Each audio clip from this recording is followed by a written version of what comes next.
అజిత్ దోవల్ ఏంటి ఆయన స్పెషాలిటీ? నిజంగానే ఆయన ఒక కాప? పాకిస్తాన్లో ఒక బిచ్చగాడుగా కొన్ని సంవత్సరాల పాటు ఉన్నారు. అక్కడున్న సీక్రెట్స్ అన్ని కూడా బయటకు తీసుకొచ్చారు.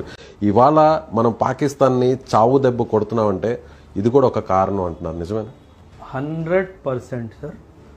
Master mind sir. అంటే ఒక intelligence agency, national security council ఆయన హెడ్ సార్.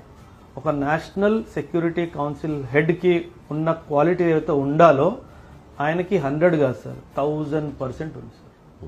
ఆయన ఆలోచనని ఎవ్వడూ పట్టుకోలేడు సార్. ఆయన స్ట్రాటజీని ఎవ్వడూ అర్థం చేసుకోలేడు సార్. ఎవ్వరికీ తెలియకుండా బ్యూటిఫుల్గా మాస్టర్ ప్లాన్ వేస్తాడు, ఒక స్కెచ్ చేస్తాడు, ఆ తర్వాత బతికే అవకాశం ఉంటుంది.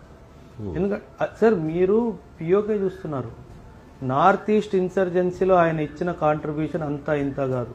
నార్త్ ఈస్ట్ ఉగ్రవాదులు అసలు టాక్స్కే వచ్చేవాళ్ళు కాదు. ఈ రోజు సీజ్ ఫైర్ అగ్రిమెంట్స్ ఉన్నాయి వాళ్ళతోటి.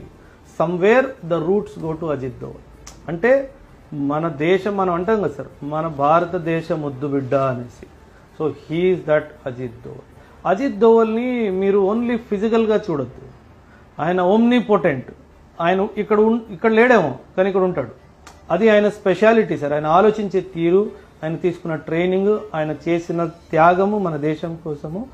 ఇలాంటి నేషనల్ సెక్యూరిటీ అడ్వైజర్ గతంలో కూడా చాలా మంచి మంచి నేషనల్ సెక్యూరిటీ అడ్వైజర్ మనకు ఉన్నారు. కానీ ఇలా ఆలోచించే sir Ajit Doval 40-50 countries chiefs of army, air force, నేవీని ఒక ప్లేస్లో కూర్చోబెట్టి మీటింగ్ చేయగలిగాడంటే ఇలాంటి సత్తా అమెరికాకే ఉంది సార్. ఇంక వేరే దేశాలు పిలిస్తే ఎవడు రాడు. పాకిస్తాన్ కూడా మనలాగా కాపీ చేసి పిలిచింది సార్. 3 వచ్చారు సార్. మన దగ్గర 50 మంది వచ్చారు సార్. ఆ 3 కూడా ఎవరు? చైనా ఒక రిప్రజెంటేటివ్ని పంపించింది, సౌదీ అరేబియా ఒక చీఫ్లు రాలా. అంటే వాళ్ళు పిలిచినా రావట్లేదు. మనం పిలవంగానే 50 కంట్రీలు వాళ్ళ చీఫ్లను పిలిచారంటే ఏం చేసి ఉంటాడు ఆ మీటింగ్లో? వాళ్ళ బుర్రలో ఏం నడుస్తుందో కనుక్కోవాలి.